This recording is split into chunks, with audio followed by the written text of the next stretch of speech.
Hi guys, my name's Craig, welcome to Small Farmer Life, and today we're going to be knocking some of these bad boys in.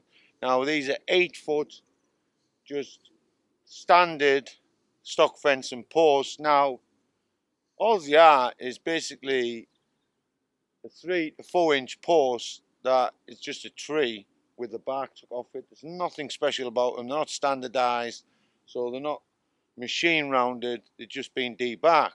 Now we're going to put them in 2 foot and 8 foot long, and I'm also going to show you how to stick your strainers in the ground, because it's not just by having a strainer in the ground like that.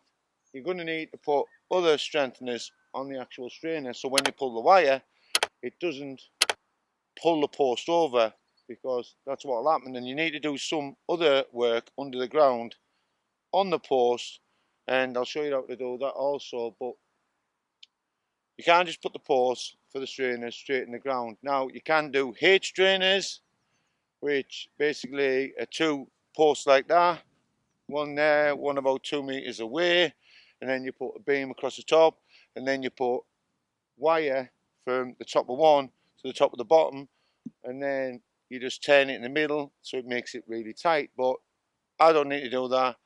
This way works well for me, and basically that's what we're going to do. So I'll show you how to do these after you watch me knock in a few of these. Right guys, so we're going to put some posts in, and I use 2 of these lines, and it's just made out of that rope you get that you put through the plastic ducting that you're using for electrical cable. So you normally have this threaded through the electrical ducting, and then when the national grid comes out to connect it up, they can pull the actual copper cable through the piping. But I've got big reels of this. Now I could use a normal string line, but it'll probably snap when I hit it with this, and believe me, they're heavy. So I've got 2 of them. I've got one of them at the bottom, one of them at the top. Then I just have to get the post, get it pretty close to the string line at the bottom, get it in the ground, about 10 mil off the wire itself, off the rope, and then when I'm hitting it, it'll be nice and easy, and I shouldn't hit the rope that much, but I'll just pull away from the rope, because I'll pull it back and then test it as I'm whacking it down. But I'll only have to get this side straight, because I know that these ropes on top and bottom are straight with the actual stair posts at the top. So yeah, we'll whack a few of them in, and I'll be knackered after I've whacked a few in. But that's what you've got to do if you want to save money. You've got to work hard on your small farm, and especially if you want to keep Mr. Fox out of the actual free-ranging chicken field, then this is what you've got to do. So yeah, I'll get on knocking this one in, and you can watch how me actually straight doing it.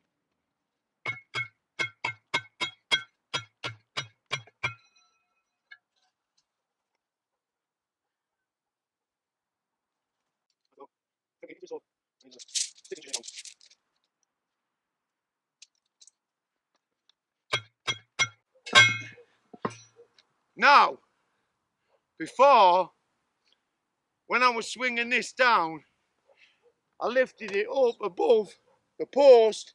It hit the top of the post, bounced back, hit me on the head, knocked me clean off this step up. So watch what you're doing, honestly.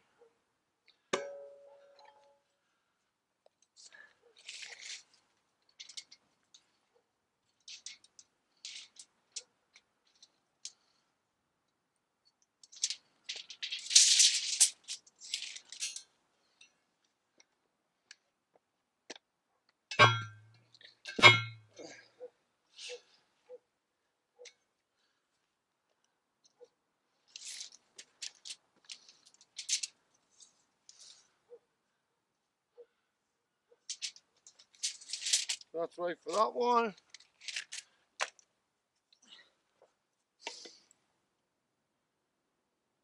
It's in the bubble, so that'll do. Move on to the next one. Right guys, so I'm going to have these posts 4 metres apart from each other. Now that might sound a lot, but I normally do house fencing at 1.8 metres apart. Stock fencing has got no wind blowing against it whatsoever. So they're only there, these posts, to actually keep the stock fencing nice and straight. So a nice vertical fence, that's what you're looking for. And it's the strainers at the end that are going to be taking all the tension of the actual stock fencing itself. So the posts, like I say, are just there to keep the stock fencing nice and straight. And the straining posts, when I show you what you have to do to them to keep them nice and stable in the ground and vertical and they don't pull over in the ground, you'll understand what I mean. So I'll get on, put the second one in, measure 4 metres from the last one I've just done, and I'll crack on and knock that one in.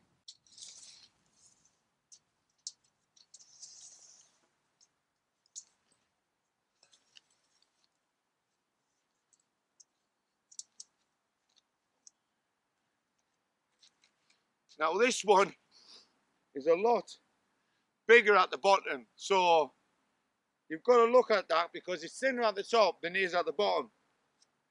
So you take it a little bit further away from the blue actual rope that we're using in this case.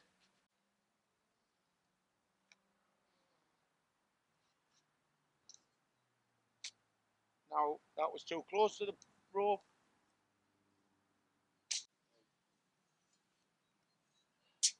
So you get your knocker. You know, you like to have big knockers, don't you?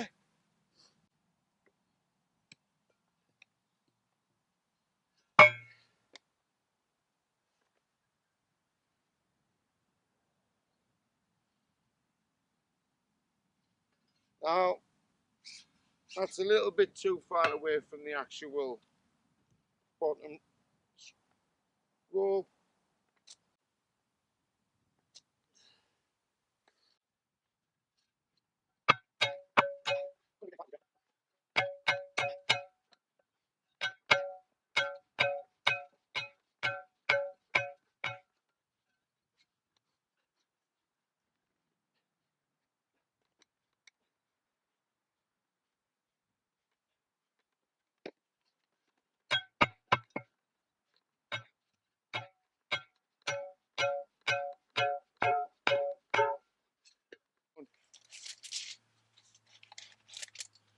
This tape's absolutely knackered. Always remember, if you get your tape measure wet, dry it. If you don't, you won't get your tape back in.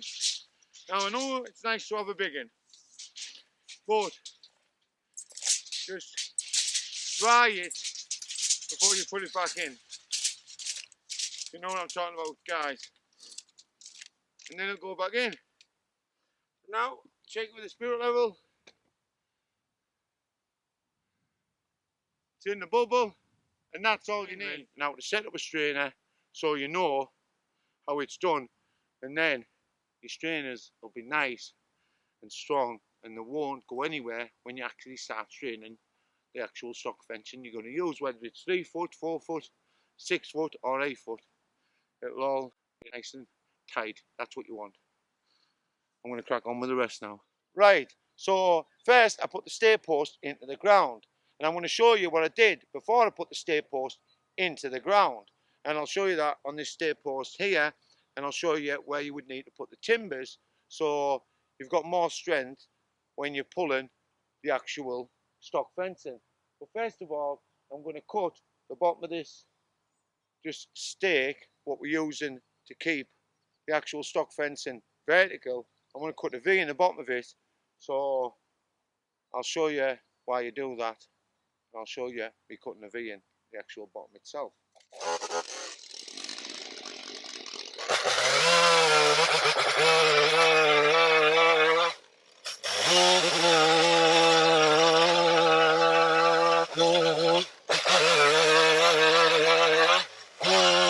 All you want is a V in the bottom of the post, so when it's on 45 degrees, I'll show you why. So I'm going to nail this now to the stair post.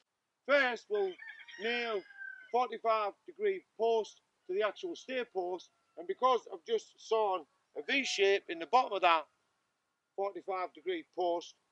Then I'll show you what we do with that. Using this post, that'll keep this and that really strong. And then I'll show you how you actually set a stair post at the bottom. So what you do to the stair post before you put it into the ground. Because when you're putting a stair post into the ground, like I say, you don't just put it in a straight hole. If you did, when you start pulling the actual sock fencing, it would just pull one way. But this way, you do have to dig a bigger hole, but it gives you a lot more strength.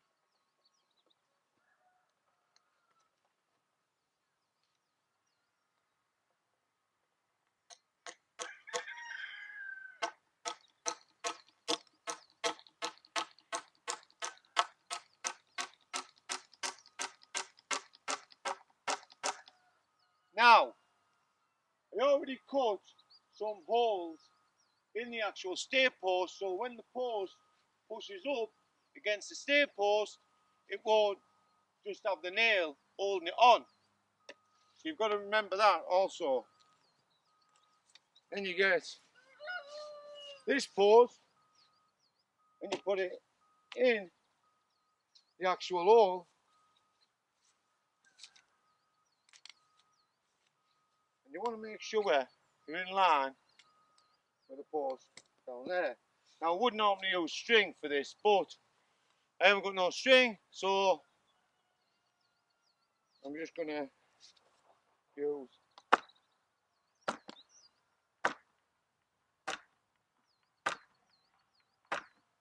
my eyeballing it.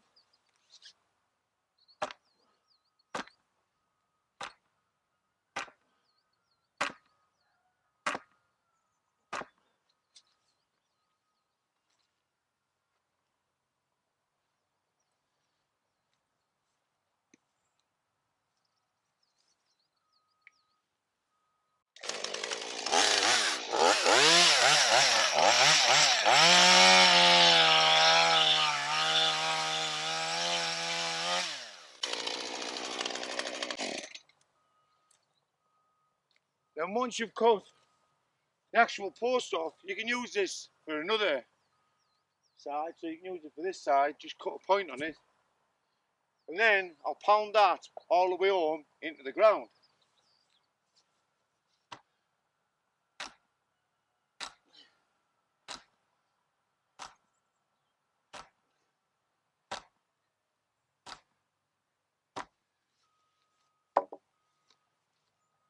And there's no way that's going anywhere. And just get the sod you already dug out the ground, put it back in the hole.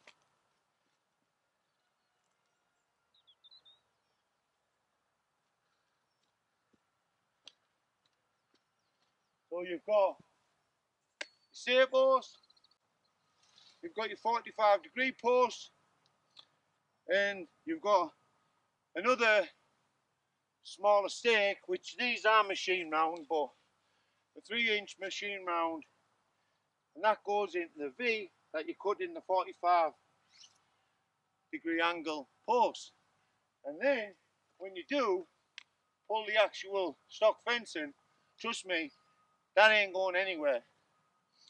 Now I'm going to show you how you set up the bottom of the stair post, so when you dig the big hole in the ground, that the stair post has something to push against, not just the soil. So I'll show you how to do that with a saw. Now I'm going to be using untreated timber for this, but you should use treated timber because it's going to be under the ground. So you want to make sure you get treated timber, and I'm just going to use untreated, so don't be slating me saying you're using untreated timber, because this ain't going in the ground yet. But I'll show you how I do it, and I'll crack on and get on with it now.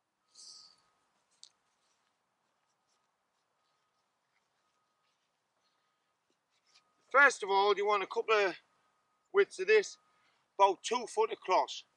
This is standard 4x2 undressed timber, but like I say, you would use treated timber, and as treated as you can get it.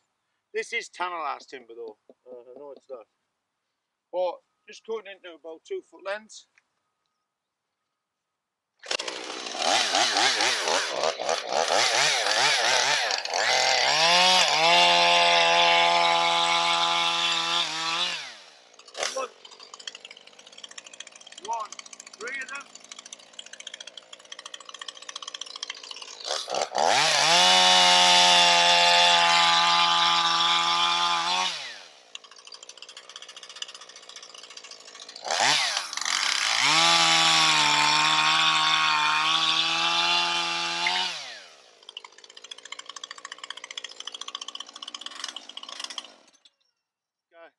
Right guys, we're going to set up the bottom of the stair post so it doesn't go anywhere when it's actually set in the ground. Now, this is just a demonstration stair post. I'm not going to be using it. I'm not going to be using this type of timber. I would use treated timber like I did on those ones if I was going to use it myself. But this is just to show you guys what you need to do to actually set them up. So first of all, put one on the bottom.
So I've chainsawed 3 flat sides on the bottom of the post, and then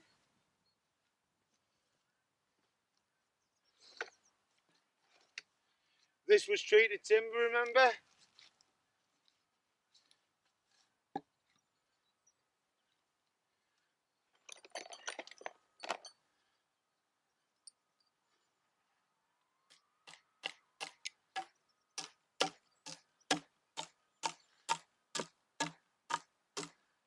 Put one on the bottom.